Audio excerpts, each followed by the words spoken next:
mga station managers, lalong-lalo na po sa mahigit 12 million listeners po ng ating istasyon sa Luzon, Visayas at Mindanao at nasa labas din po ng ating bansa. Maraming salamat.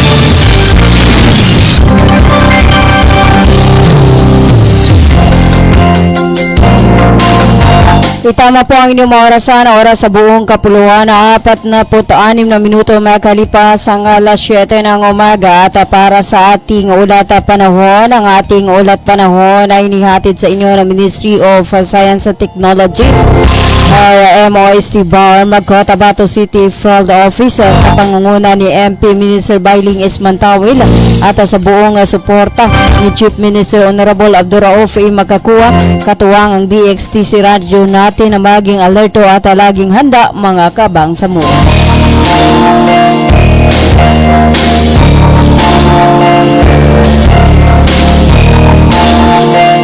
At para sa ating ulat panahon, ang Sir Line, ito ay nagdudulot ng maulap na panahon na may kalat-kalat na pag-ulan at posibleng thunderstorm sa silangang bahagi ng Mindanao at ilang pang lugar tulad ng Eastern Samar, Samarlete, Cebu at Bohol.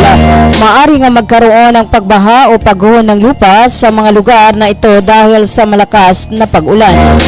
Ang northeast monsoon or amihan, ito naman ay nagdadala ng maulap na kalangitan na may mahinang pag-ulan sa Luzon at Visayas, sa Cagayan Valley, Apayao, Kalinga, Mountain Province, Ifugao, Aurora at Quezon. Asahan ang maulap na kalangitan na may konting pag-ulan. Sa Metro Manila, iba pang bahagi ng Luzon at iba pang bahagi ng Visayas, bahagyang maulap hanggang sa maulap na may konting patak ng ulan. Sa mga lugar na ito, walang inaasang malaking epekto. Para sa ibang bahagi ng Mindanao, asahan ang bahagyang maulap hanggang sa maulap na panahon na may posibleng pag-ulan at thunderstorm. Dahil sa localized thunderstorm, may posibleng pagbaha o pagguho ng lupa kung maging malakas ang buhos ng ulan. Ang kondisyon ng hangin at karagatan sa Luzon at silangan bahagi ng bansa, katamtaman hanggang malakas ang hangin mula sa hilagang silangan at medyo maalon hanggang maalon ang dagat.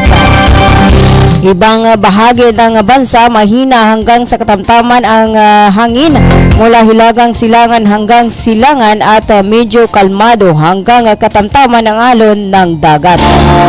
Ang temperatura ay nasa pagitan ng 23.3 degrees Celsius hanggang 30.4 degrees Celsius.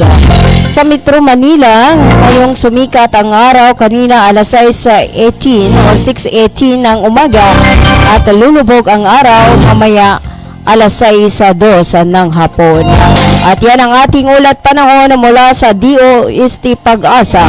At ang ating ulat panahon ay inihatid sa inyo ng Ministry of Science and Technology or MOST Bar, Cotabato City Field Office sa pangunguna ni MP Minister Bailing Ismantawil at sa buong suporta ni Bar Chief Minister Abduraouf Makakuwa, katuwang ang DXTC Radio natin na maging alerto at laging handa mga kabang sa moro.